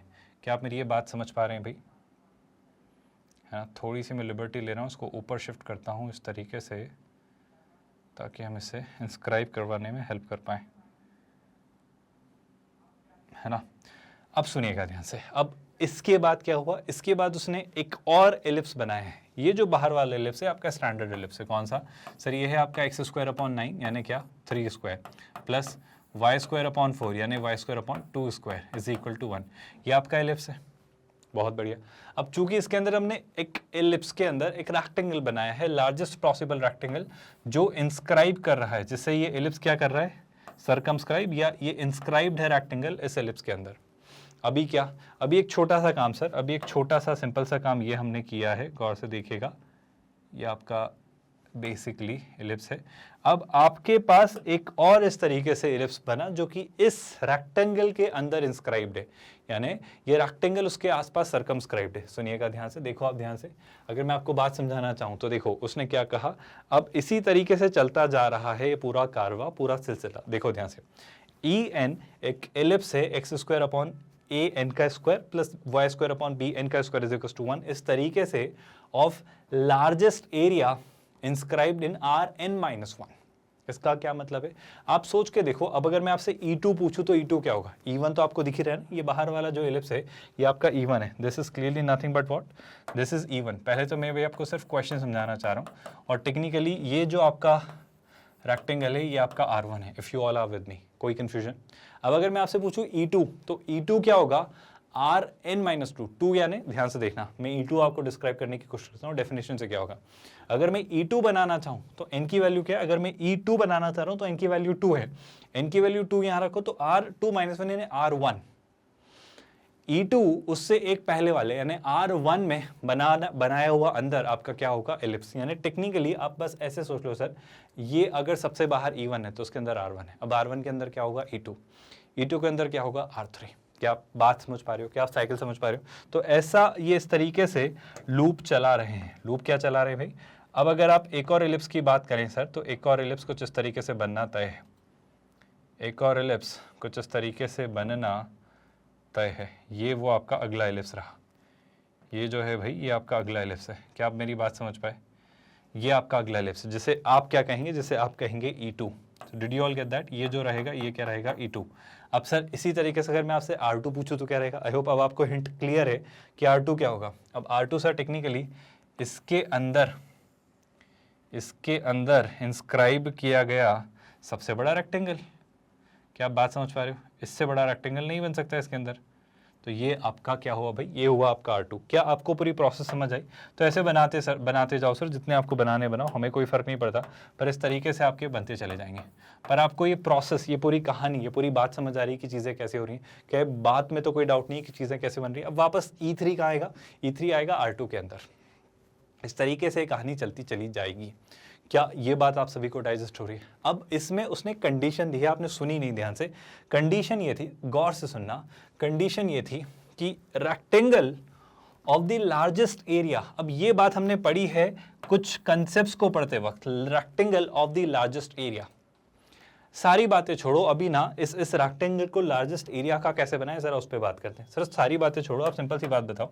अगर हमारे पास एक स्टैंडर्ड सा केस बता रहा हूँ, जैसे कि हमारे पास ये वाई एक्सिस है, ये एक्स एक्सिस है ना, इसके अंदर क्या है? एक एलिप्स है, इसके पास क्या है? एक एलिप्स है। और इस एलिप्स पे मैं कुछ पॉइंट्स इस तरीके से चुनना चाहता हूँ कि जो रेक्टेंगल हमारा बने वो लार्जेस्ट एरिया का हो, जो रेक्टेंगल हमारा बने वो लार्जेस्ट एरिया का हो। तो गौर से सुनना और सिंपल सी बातों के आप मुझे जवाब देना। आप खुद कहेंगे कि हाँ सर बात बन रही है, कैसे, उसी बारे में बात करते हैं। यहाँ से देखो, एक बात बताओ आप लोग, क्या बताना है आपको? ध्यान से सोच के बताना भाई। अगर ये पॉइंट एलिप्स पर लाई करता है, अगर ये पॉइंट एलिप्स पर लाई करता है ना, और ये पॉइंट भी एलिप्स पर लाई करता है, और ये पॉइंट भी एलिप्स पर लाई करता है, और ये पॉइंट भी एलिप्स पर लाई करता है, तो क्या ये पॉइंट्स फिगर आउट किए जा सकते हैं? आपको याद होगा एलिप्स का एरिया निकालने के लिए हमने बड़ी सिंपल सी प्रोसेस सीखी है कि अगर आप पॉइंट्स निकालो, आप लेंथ और विड्थ दोनों बहुत आराम से बता सकते हो। सर ऐसे कैसे? आप सोच के देखो, एलिप्स पर आप पैरामीट्रिकली क्या पॉइंट लेते हो? सर एलिप्स पर पैरामीट्रिकली हम लेते हैं a cos theta comma b sin theta. अब चूंकि ये रेक्टेंगल है और सब कुछ सिमेट्रिकल है, तो इस डिस्टेंस की इक्वल ये डिस्टेंस होगी। तो क्लियर सी बात है सर, क्लियर सी बात है। ये डिस्टेंस कितनी है सर? ये डिस्टेंस है a cos थीटा। तो ये डिस्टेंस भी कितनी होगी? a cos theta. तो ये टोटल डिस्टेंस कितनी हो जाएगी? इसकी टोटल जो विड्थ होगी वो होगी 2a, I am really sorry, इसकी जो टोटल विड्थ होगी वो होगी 2a cos थीटा। अब गौर से देखना, सिंपल सी बात है, बहुत ध्यान से सुनना। क्या आपको ये रियलाइज हो रहा है कि इसका जो y कोऑर्डिनेट उस पॉइंट का वो है b sin theta? y coordinate ये लेंथ, मतलब ये वाली लेंथ, और ये लेंथ इक्वल होगी। अगर ये लेंथ b sin थीटा है तो ये लेंथ भी b sin थीटा होगी। तो टोटल इसकी लेंथ जो होगी, इस एलिप्स की जो टोटल लेंथ होगी वो कितनी होगी सर? वो होगी 2b sin थीटा। अब अगर मैं आपसे एलिप्स की नहीं, इस रेक्टेंगल की, अब इस रेक्टेंगल का एरिया पूछूं तो आप क्या कहेंगे? Length into width. तो रेक्टेंगल का एरिया आप क्या कहेंगे? Length into width. तो 2a इंटू 2b कितना हो जाएगा? 4ab। और ये क्या दिखेगा सर? ये दिखेगा आपको sin theta dot cos theta. गौर से सुनिएगा, आपने ये बात पढ़ रखी है, बट चूंकि शायद आप भूल गए हो, या अगर आपको याद हो तो लिख के बता दीजिए कि आप क्या कहना चाह रहे हो। सर 4ab में से एक 2 उधार लिया तो 2ab तो यहीं रखा, तो 2 sin थीटा cos थीटा कितना होता है सर? वो होता है sin 2 थीटा। मेरी बस आप इतनी सी मदद करिए, इस एरिया को मैक्सिमाइज करने में किस बात का योगदान होगा? ए और बी तो फिक्स्ड रहे, आपके मेजर एक्सिस और माइनर एक्सिस, तो बात कौन डिसाइड करवाएगी सर? sin 2 theta. मतलब इस पॉइंट का एसेंट्रिक एंगल, मतलब इस पॉइंट का एसेंट्रिक एंगल। इस पॉइंट का एसेंट्रिक एंगल का मतलब क्या? गौर से सुनना, सिंपल सी बात है, बहुत ध्यान से सुनना। इस पॉइंट का एसेंट्रिक एंगल का मतलब है sin 2 थीटा की मैक्सिमम वैल्यू। सर साइन जो भी हो, इसकी मैक्सिमम वैल्यू 1 होती है। अगर sin 2 थीटा, ये जो एरिया होगा, ये जो एरिया मैक्सिमम वैल्यू आपको देगा वो देगा कितनी? 2ab। और ये कब देगा सर? ये तब देगा जब आपका sin 2 थीटा कितना हो? 1। sin 2 थीटा 1 हो मतलब 2 थीटा टेक्निकली कितना हो? 90 डिग्री। 2 थीटा 90 डिग्री हो मतलब थीटा कितना हो? 45 डिग्री। क्या आप मेरी बात समझ पाए? मतलब थीटा जब आपका 45 डिग्री हो तब। अब आप एक बात सोच के बताना, बहुत सोच समझ के गौर से जवाब देना, कहानी खत्म हो जाएगी, कहानी सॉर्ट आउट हो जाएगी। अगर आपसे मैं 45 डिग्री पर बात करना चाहूँ तो सोच के देखो, cos 45 कितना होता है? a/√2। क्या आप मेरी बात समझ पाए? b मतलब cos 45 कितना? a/√2, और ये कितना हुआ? b/√2। तो ध्यान से देखो, टेक्निकली 45 डिग्री पर आपको मैक्सिमम एरिया मिल रहा है। क्या सब आप इस बात से सहमत हैं? तो अगर मैं आपसे मैक्सिमम एरिया की बात करूँ तो मैक्सिमम एरिया बस इतना सा होने वाला है, 2ab। कोई दिक्कत तो नहीं है। और ये कब मिलेगा, जब आपका साइन कितना हो 2 थीटा, साइन 2 थीटा टेक्निकली आपका हो 1, और साइन 2 थीटा 1 होते हुए देख पा रहे हैं हम कि जब 2 थीटा 90 डिग्री हो और थीटा टेक्निकली कितना हो 45 डिग्री। क्या इस बात से आप सब एक सेंस, एक बेसिक्स अंडरस्टैंडिंग निकाल पा रहे हो कि हाँ सर ये मुझे बात समझ आई है कि इस रेक्टेंगल पर ये जो पॉइंट लाई कर रहा है, इसके कोऑर्डिनेट अगर आपने मुझसे पूछे होते तो इसके कोऑर्डिनेट को लेकर मेरा ओपिनियन बहुत सॉर्टेड सा रहता। ये a cos theta comma b sin theta क्या होते सोच के बताओ सर, cos 45 sin 45 यानी a/√2 कॉमा b/√2। इसका मतलब क्या है वो मैं आपको सिखाना चाह रहा हूँ। देखो ध्यान से, मैं इस पर आता हूँ। इस पॉइंट के कोऑर्डिनेट है a√2 comma b√2, a/√2 comma b/√2। a है 3 और b है 2। सुनना ध्यान से, बहुत ध्यान सुनना। मैं आपसे किसकी बात कर रहा हूँ, E1 की बात कर रहा हूँ। तो E1 एलिप्स पर एक पॉइंट है, E1 एलिप्स पर एक पॉइंट है, और उस पॉइंट का वजूद क्या है, उस पॉइंट का एग्जिस्टेंस का मोटिव क्या है। उसका मोटिव है कि वो एक रैक्टेंगल का वर्टेक्स है, और वो उस रैक्टेंगल का वर्टेक्स है जिसका एरिया मैक्सिमम है। सर इस रैक्टेंगल का वर्टेक्स जब एरिया मैक्सिमाइज रखना है वो इस तरीके से होगा कि उसके जो कोऑर्डिनेट्स होंगे वो होंगे a/√2 comma b/√2, a cos 45 comma b sin 45। I hope आप समझ पा रहे हो। a और b क्या है सर, a और b हैं 3 और 2। तो बात खत्म हो गई सर। गौर से देखो, सिंपल सा बात, सिंपल सा पॉइंट है कि इसके जो कोऑर्डिनेट होंगे, मैं एक बहुत अच्छा पैटर्न आपको दिखाना चाह रहा हूँ, इसी से हम क्वेश्चन खत्म करेंगे। इसके जो कोऑर्डिनेट्स होंगे वो कितने होंगे सर, वो होंगे 3/√2 कॉमा 2/√2। यह आ गया आपका b cos 45, sorry a cos 45 और b sin 45। इससे क्या करना चाह रहे हो अब बात तो समझो। अब जो आपने E2 बनाया है उसके मेजर एक्सिस और माइनर एक्सिस छोड़ो, आपके A और B निकालने में ये पॉइंट बहुत मददगार होगा। कैसे, ध्यान से देखो, बहुत ध्यान से देखो। ये जो पॉइंट है, यहां से जो परपेंडिकुलर ड्रॉप किया है, ये जो पॉइंट है, ये पॉइंट और ये पॉइंट, कैन आई से ये डिस्टेंस और ये डिस्टेंस सेम है। आप देखो ना, ये डिस्टेंस और ये डिस्टेंस सेम है। आई रिपीट माय स्टेटमेंट, ये डिस्टेंस और ये डिस्टेंस सेम है। तो ये पॉइंट का एक्स कोऑर्डिनेट 3/√2 है, तो इस एक्सिस का ये पॉइंट भी कितना होगा 3/√2। मतलब ये E2 की अगर मैं बात करूं, अगर मैं आपसे E2 की बात करूं तो आप E2 की इक्वेशन क्या बोलोगे सर, E2 की इक्वेशन होगी x² अपॉन इसका सेमी माइनर एक्सिस जो कि कितना होगा 3/√2 का whole square plus y² upon, क्या अब आपको पैटर्न दिख रहा है कि सर देखो इस पॉइंट का जो y कोऑर्डिनेट है, इस पॉइंट की x एक्सिस से जो परपेंडिकुलर लेंथ है वही ये लेंथ है, यानी ये जो y कोऑर्डिनेट होगा ये कितना होगा, ये होगा 0,2√2, यानी इसका सेमी मेजर एक्सिस भी तो आपको मिल गया क्या 2/√2, मतलब 0,2/√2। तो टेक्निकली मुझे E2 के भी तो A और B मिल गए। आप मेरी बात समझ पाए क्या, मुझे E2 के भी A और B मिल गए। किस कंसेप्ट से कि सर E2 क्या है सर, E2 इस रेक्टेंगल के अंदर इंस्क्राइब्ड एलिप्स है, और अगर वो है तो फिर वापस वही बात किसकी, ये पॉइंट और ये पॉइंट क्या है, सेमी मेजर एक्सिस और सेमी माइनर एक्सिस। क्या बात आप समझ पा रहे हो। अभी क्या, अभी मैं इसको आगे ले जाकर कुछ इस तरीके से आपके लिए डाइजेस्ट करवाना चाह रहा हूँ। जो बात आप सबको गौर से सुननी है वो ये कि एक बात बताओ, अब मैं पैटर्न क्रैक कर पा रहा हूँ क्या सर, शायद क्रैक कर पा रहा हूँ। बस इतना बता दो, क्वेश्चन खत्म हो जाएगा कि E2 के अंदर जो है रेक्टेंगल है, ये इस रेक्टेंगल का एरिया भी मैक्सिमम रखना है, क्योंकि रेक्टेंगल तो मैक्सिमम रखते चले जाना है।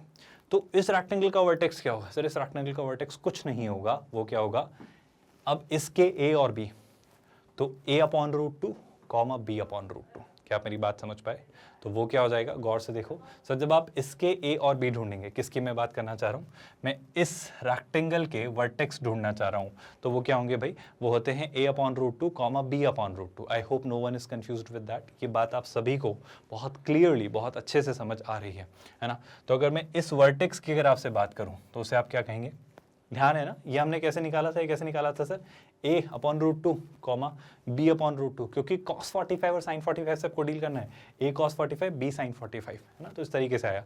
अब जब इसके लिए a और b ढूंढे तो इसके a और b क्या थे, ये a और b 3/√2 और 2/√2।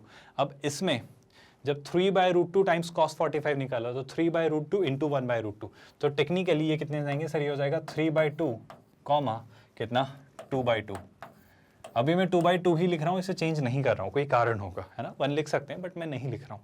अब आप पैटर्न देख पा रहे हो क्या सर अगर ये 3/2 2/2 मिला है, कौन सा? इसका वर्टेक्स, ये है ना। तो अगर इसके अंदर आपने इलिप्स बनाया होता, बस मैं एक और इलिप्स बना दे रहा हूँ ताकि आपको पैटर्न दिख जाए और आप खुद कह दें कि हाँ सर चीज़ें आसान हो गई हैं। अगर मैं इसके अंदर एक और इलिप्स इंस्क्राइब करता तो वो इंस्क्राइब्ड इलिप्स ही होता। इस इलिप्स का ओपिनियन आप नहीं दे सकते कि सर देखो ये पॉइंट से इस पॉइंट को मिलाया और इस पॉइंट से इस पॉइंट को मिलाया, तो इस पॉइंट का जो एक्स कोऑर्डिनेट है वही इस अब अंदर वाला कौन सा इलिप्स होता? ये होता आपका E3 इलिप्स। तो क्या मैं E3 इलिप्स की इक्वेशन लिख देता, आराम से लिखता सर x² a²। इसका a कितना होता है सर? ये लेंथ मतलब 3/2, तो 3/2 का होल स्क्वायर, क्या आप मेरी बात समझ पा रहे हो? प्लस y² b², और b क्या होता है? सोच के बताओ, ये वाला y कोऑर्डिनेट जो कि कितना होता है? 2/2। मैं 1 नहीं लिख रहा हूँ, कोई कारण होगा, आप समझिएगा। ये हो गया 2/2 का whole square is equal to 1। मैं आपको ये दिखाना चाह रहा हूँ कि उसने इलिप्स के क्वेश्चन में मैक्सिमम मिनिमा का कंसेप्ट इंट्रोड्यूस किया ही किया, सीक्वेंस सीरीज ज्योमेट्रिक प्रोग्रेशन भी डाल दिया, अगर आप देख पा रहे हो तो। अब अगर मैं फाइनली बॉइल डाउन करके आपसे बात कहना चाहूं तो बात बस इतनी सी है, ध्यान से सुनना। इतनी जो सारी बातें हमने की जो आपको पता होनी चाहिए, क्योंकि थ्योरी में एक डिस्कशन हमने किया होगा कहीं ना कहीं किसी ना किसी तरीके से। मैं आपसे कहना चाह रहा हूं कि अगर मैं आपसे E1, E2, E3 से लेके अगर En तक जनरलाइज करना चाहूँ कुछ फॉर्मूले किसके, मैं आपको इनके A और B की वैल्यूज दिखाना चाह रहा हूँ। पूरी इक्वेशन तो सॉर्टेड है, x² a² plus y² b² is equal to 1। तो E1 तो पता था सर, E1 क्या था? E1 टेक्निकली अगर आपको याद आ रहा हो तो E1 तो उसने खुद दिया था। E1 जो आपका पहला वाला था वो था x² 3² plus y² 2² is equal to 1, है ना। तो E1 के जो A और B थे वो थे 3 और 2। अब अगर आप E2 पर गए थे सर, तो E2 पर जाने के लिए क्या हुआ था? आपने इन दोनों को √2 से डिवाइड कर दिया था। तो ये क्या हो गया था सर? ये हो गया था 3/√2 और ये भी क्या हो गया था? 2/√2। आई होप मैं कंफ्यूज नहीं कर रहा हूँ आपको। फिर सर E3 पर गए तो फिर √2 से डिवाइड किया, तो कितना हो गया था सर? √2 इंटू √2 2, और ये भी √2 इंटू √2, ये कितना? 2। मतलब टेक्निकली अगर मैं आपसे सिर्फ सीधी बात कहना चाहूँ तो गौर से देखना, मैं इसको थोड़ा सा और जनरलाइज्ड वे में लिखना चाह रहा हूँ, गौर से देखना। सिंपल सी बात है ना, बहुत सिंपल सी बात है। मैं इनके डिनोमिनेटर्स को फिर से लिखूंगा। सर अगर इनके न्यूमरेटर तो 3 और 2 फिक्स्ड चले थे तो आपने ये पैटर्न क्यों नहीं ऑब्जर्व किया कि यहाँ भी √2 था बट √2 की पावर यहाँ पे 0 थी, यहाँ भी √2 था पर √2 की पावर √2 की पावर 0 थी। यहाँ पर जब √2 आया तो उसकी पावर हो गई 1, जब यहाँ √2 आया तो उसकी पावर हो गई 2, क्योंकि वो 2 था। आई होप आप समझ पा रहे हो। यहाँ भी √2 था तो उसकी पावर कितनी हो गई? 2। क्या आप जनरलाइजेशन देख पा रहे हैं? E1 में पावर है 0, E2 में पावर है 1, E3 में पावर है 2, तो En में पावर एक कम हो रही है, 3 है तो 2, 2 है तो 1, 1 है तो 0, यानी टेक्निकली En में ये होगा 3/√2 टू द पावर n-1 और 2 कितना? √2 टू द पावर n-1। क्या आपको सबसे पहले तो ये जनरलाइजेशन समझ आया है कि E1, E2, E3 से लेके En तक ये जो सारे इलिप्स हमारे बने हैं वो कैसे बन रहे हैं? ये तो बहुत मुश्किल बात नहीं है। अब अगर ये बहुत मुश्किल या विशेष बात नहीं है तो हम एक एक करके क्वेश्चंस ट्राई करते हैं। क्या आपको ये पूरा पार्ट समझ आया कि इसके थ्रू वो कहना क्या चाह रहा था? वो इतनी आसान सी बात जो कह सकता था कि E1, E2, E3 इनके जो A और B हैं, जो सेमी माइनर एक्सिस और सेमी मेजर एक्सिस जो हैं आपके A और B, उल्टा बने बोल दिया, ये जो दोनों हैं ये क्लियर सी बात है GP में है, मतलब E1, E2, E3 चले जा रहे हैं और उस GP का कॉमन रेशो है 1/√2, मतलब 1/√2 से आप मल्टीप्लाई करते चलो आपको अगली वैल्यू मिलती चली जाएगी। पर उसने ऐसा नहीं कहा, उसने बात इतनी घुमा कर कही। तो ये एग्जाम सिर्फ आपकी इंटेलिजेंस चेक नहीं कर रही कि आप क्वेश्चन सॉल्व कर लेते हैं, नहीं, वो तो आप कर लेंगे क्योंकि आपको कंसेप्ट पता है। अब ये एग्जाम ये चेक करिए कि आपको जब डेटा दिया जाए तो उसको आप इंटरप्रेट कर पाते हैं, उसको आप कॉम्प्रहेंड कर पाते हैं, आप भाषा समझ पाते हैं, प्रॉब्लम को अंडरस्टैंड कर पाते हैं, आप क्विट या गिव अप तो नहीं कर देते हो इतना डेटा देखकर, इतनी चीजें समझ के। तो मेरे ख्याल से हमने सर बहुत सारा या रादर पूरा पार्ट इसका क्लियर कर लिया है। अब हमें जो करना है वो क्या, हमें एक एक करके इसके क्वेश्चंस को ट्राई करना है। पहला पार्ट क्या बोल रहा है वो, eccentricities of E18 and E19 are not equal. तो सर मैं सबसे पहले अच्छा सा काम ये कर लेता हूँ कि E18 और E19 की इसेंट्रिसिटी निकाल लेता हूँ। तो जब मैं E18 की इसेंट्रिसिटी निकालूंगा तो इसेंट्रिसिटी क्या होती है, यहाँ से सारी बातें निकल जाएंगी। यही हमारे काम की टेबल है। आई होप ये टेबल अंडरस्टैंडेबल है, कोई कंफ्यूजन नहीं है। तो मैं अगर E18 और E19 की बात करूँ तो हमें तो सीधा फंडा पता है सर।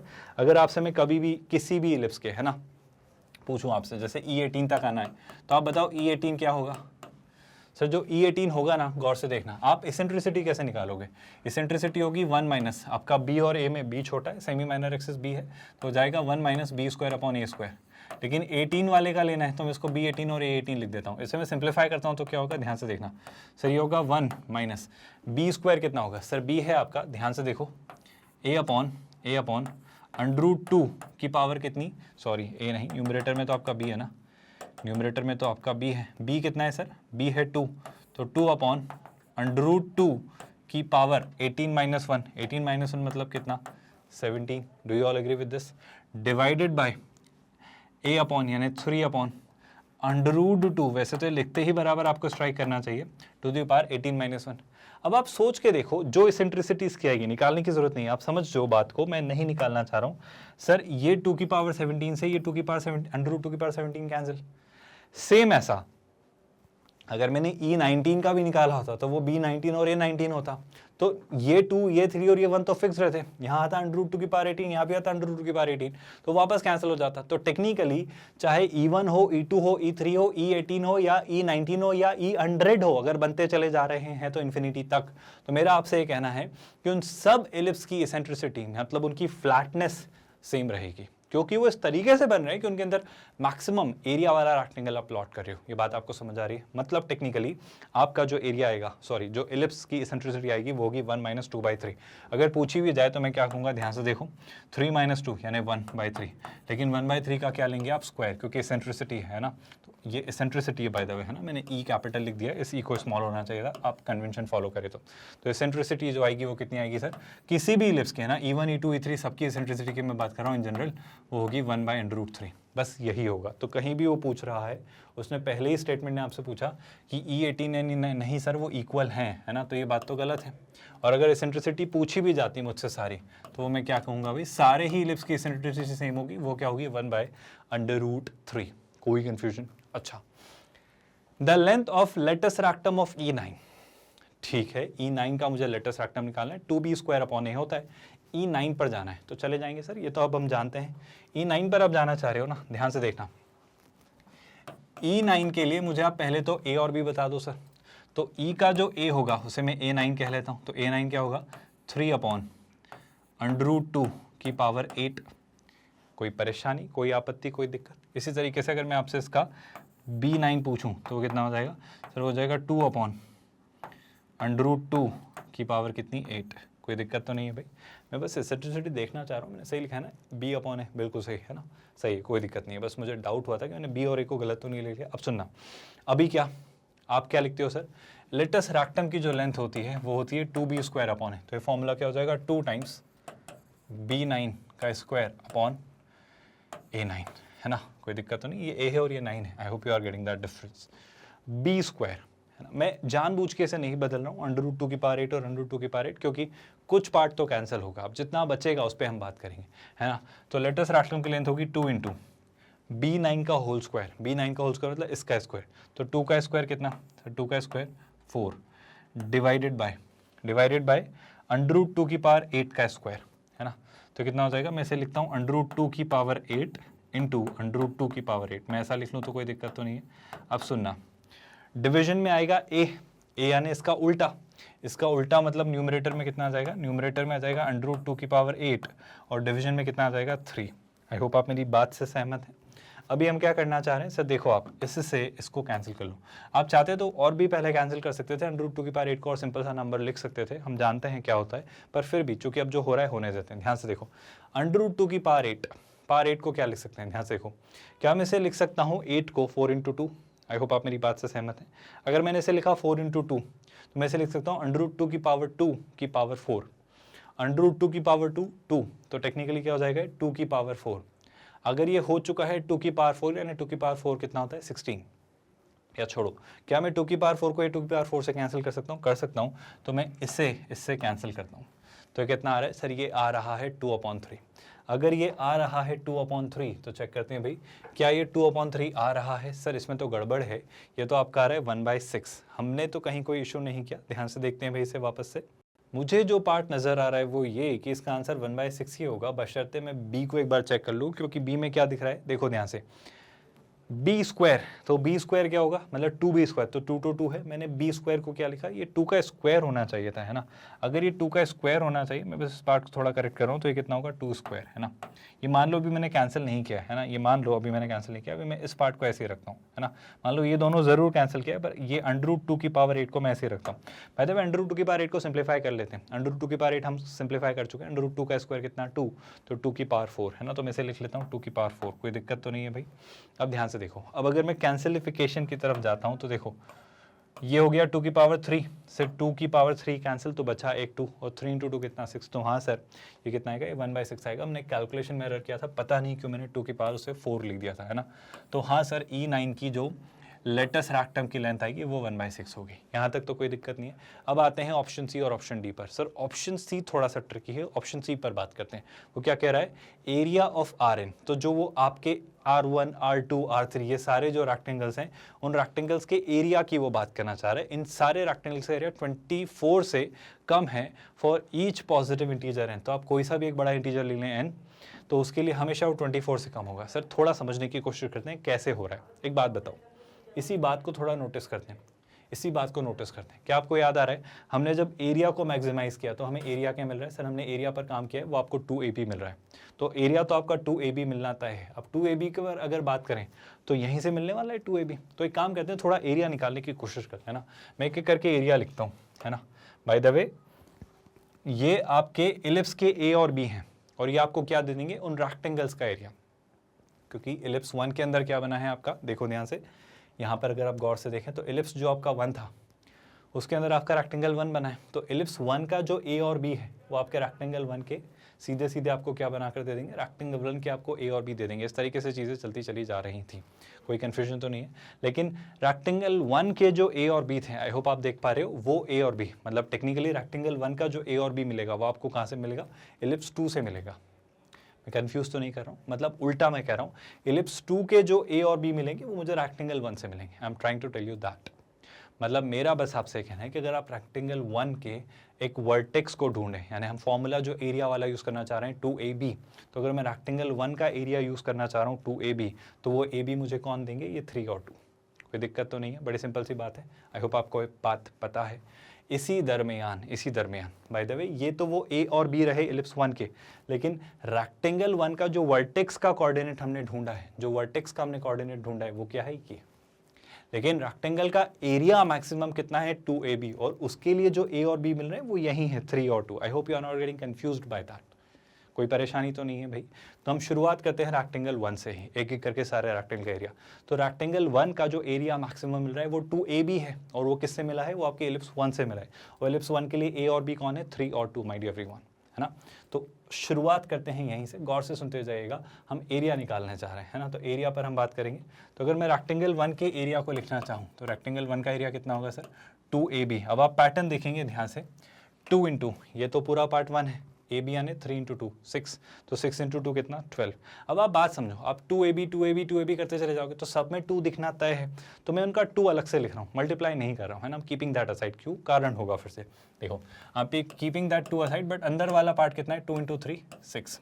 अच्छा सर बताओ R2 कितना दिखेगा, R2 मतलब अब ये वाला। अब इसमें भी देखो 2AB, तो ध्यान से देखना 2 × 3 × 2, तो सर देखो 3 × 2 भी सब जगह मिल रहा है। अब आपको पैटर्न दिख रहा है, तो सुनना ध्यान से। मैं 2 3 और 2 को एक साथ रखता हूँ। मैं 2 3 और 2 यानी टेक्निकली 2 × 6, 2 × 6 मतलब कितना 12, तो मुझे हर जगह दिखना तय है। उसके साथ जो दिखेगा उस पर बात करते हैं। देखो यहाँ पे क्या मिलेगा, पैटर्न देखना, √2 × √2 यानी कितना 2, तो ये कितना दिखेगा, ये दिखेगा 1/2। मैं इसे 6 नहीं लिख रहा हूँ, मैं इसे ऐसा ही लिख रहा हूँ, आपको कोई आपत्ति ना हो तो। अच्छा बताओ R3 में क्या मिलेगा, सर R3 में 2 × 3 × 2 तो मिलेगा, लेकिन उसके साथ क्या मिलेगा, पैटर्न देखो, √2 का स्क्वायर × √2 का स्क्वायर। यानी सोच के देखो, अगर यहाँ √2 की पावर 2 मिली थी, तो यहाँ पे √2 की पावर कितनी मिलेगी 4, और √2 की पावर 4 मतलब 2 की पावर 2, 2 की पावर 2। आई होप आप समझ पा रहे हो। तो यहाँ पे आपको क्या मिला, 1/2 की पावर 2। मैं एक टर्म में और दिखाता, पर अब मेरे ख्याल से आपको पैटर्न क्लिक हो रहा है।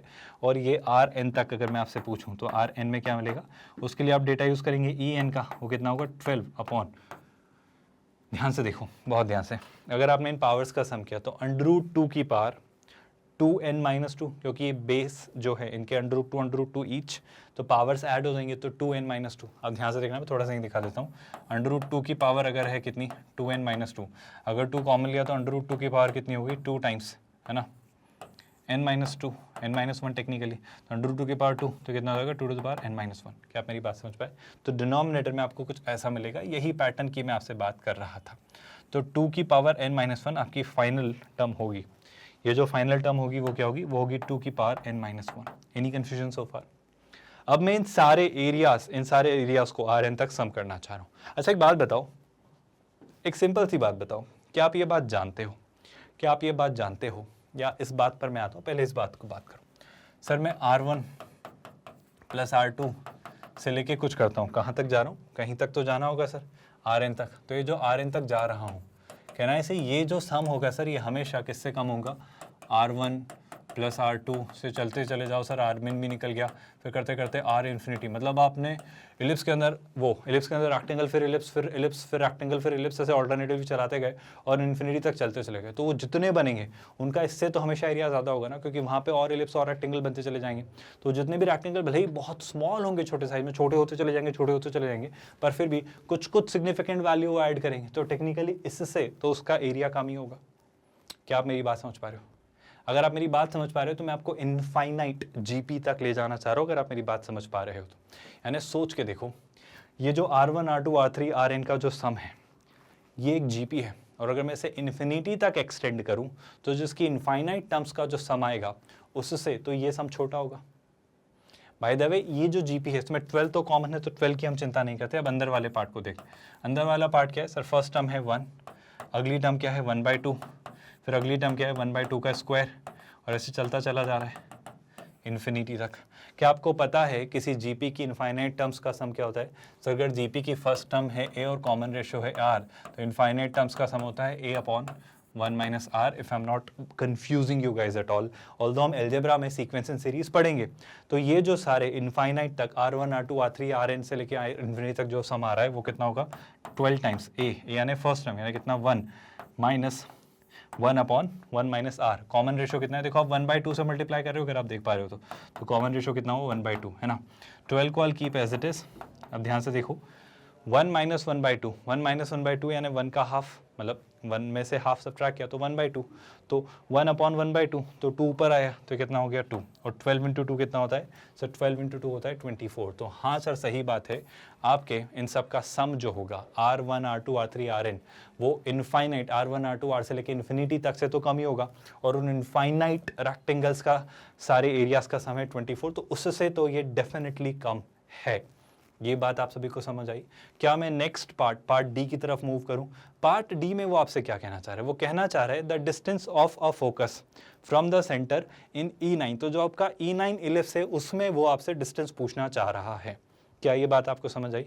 तो सर फोकस की सेंटर से डिस्टेंस क्या होती है? सर फोकस बहुत सॉर्टेड सा कंसेप्ट है। सेंटर आपका होता है 0,0 और आपकी फोकस क्या होती है AE,0, one of the foci. तो टेक्निकली अगर मैं E9 का AE ढूंढ लूँ, अगर मैं E9 का AE ढूंढ लूँ तो बात बन जाएगी। तो E9 के A और E के पास जाते हैं, है ना। तो मुझे पहले तो E9 की सेंट्रिसिटी निकाल लेनी चाहिए, और फिर E9 का A तो हम जानते हैं यहाँ से निकाल लेंगे।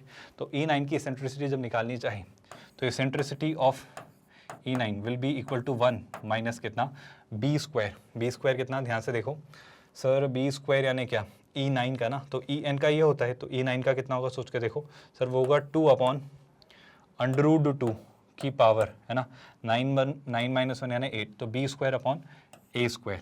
A स्क्वायर यानी कितना, गौर से देखो, A स्क्वायर यानी, ध्यान से नोटिस करो आप, A स्क्वायर यानी ये, इसकी जगह बस आप 9 रख देंगे। तो सर एसेंट्रिसिटी तो सबकी सेम है, याद करो हमने निकाली थी, और एसेंट्रिसिटी कितनी निकाली थी भाई, एसेंट्रिसिटी सबकी 1/√3 आ रही थी, अगर आप नोटिस करें तो। फिर से बता देता हूँ, यहाँ पे भी 3/√2 की पावर 8 आएगा, √2 की पावर 8 से √2 की पावर 8 कैंसिल, तो 1 - 2/3, तो हो जाएगा 3 - 2/3, तो कितना हो जाएगा 1/3। लेकिन 1/3 E9 का स्क्वायर है, तो मैं सीधे सीधे लिख दे रहा हूँ अगर आपको बात याद है तो, कि सर इसकी एसेंट्रिसिटी तो कितनी आएगी, जो इलिप्स 9 की है ना, जो एसेंट्रिसिटी होगी वो होगी 1/√3। बहुत अच्छी बात है सर। अभी क्या, अब अगर मैं अगली बात पर आऊँ तो इसकी एसेंट्रिसिटी अगर ये है तो इसका A कितना है, अगर मैं 9 वाले का A ढूंढूं तो वो कितना है सर, वो है 3/√2 की पावर 9 - 1 यानी 8। बहुत बढ़िया सर। अब जो डिस्टेंस होगी वो कितनी होगी, ए ई, तो A9 इंटू E9 तो कितना हो जाएगा 3/√2 की पावर 8 को मैं सिंप्लीफाई कर सकता हूँ क्या, √2 की पावर 8 को मैं 2 की पावर 4 लिख दूँ तो आपको कोई दिक्कत तो नहीं है भाई। और यहाँ पे क्या दिख रहा है सर, ये दिख रहा है 1/√3।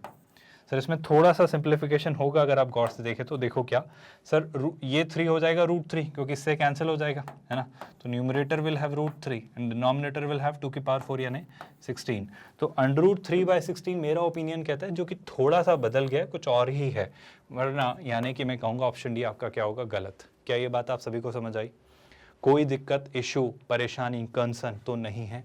इस तरीके से ये दोनों क्वेश्चंस आपके सॉल्व होंगे, इस तरीके से दोनों क्वेश्चंस आपके खत्म होंगे और इस तरीके से हमारी ये सारी चीज़ें क्लियर हुई। हम सिंगेज मैथमेटिक्स के थ्रू आपके IIT JEE मेंस और एडवांस की तैयारी करा रहे हैं, बिल्कुल फ्री ऑफ कॉस्ट, किंडरगार्टन से 12th स्टैंडर्ड तक। आप अच्छे से पढ़िए, मेहनत करिए, नोट्स बनाइए, चीज़ें चलती रहेंगी। आप हमारे नोट्स, PDFs और ई-बुक्स के लिए भी टीम से कॉन्टैक्ट कर सकते हैं। गेट नोट्स आपको लिंक दिखाई देगा वीडियो के डिस्क्रिप्शन में, प्लेलिस्ट का लिंक भी डिस्क्रिप्शन में ही है। और सबसे ज़रूरी बात, इन वीडियोस को और लोगों से आप शेयर करिए। डेली 9:30 इवनिंग में हम 2 वीडियोस रिलीज़ करते हैं, one after another. I hope आप चीज़ें कर रहे हैं, क्वेश्चंस प्रैक्टिस करें and you are learning a lot from these questions. So let's call it a day here. ख्याल रखिए अपना। Thank you so much.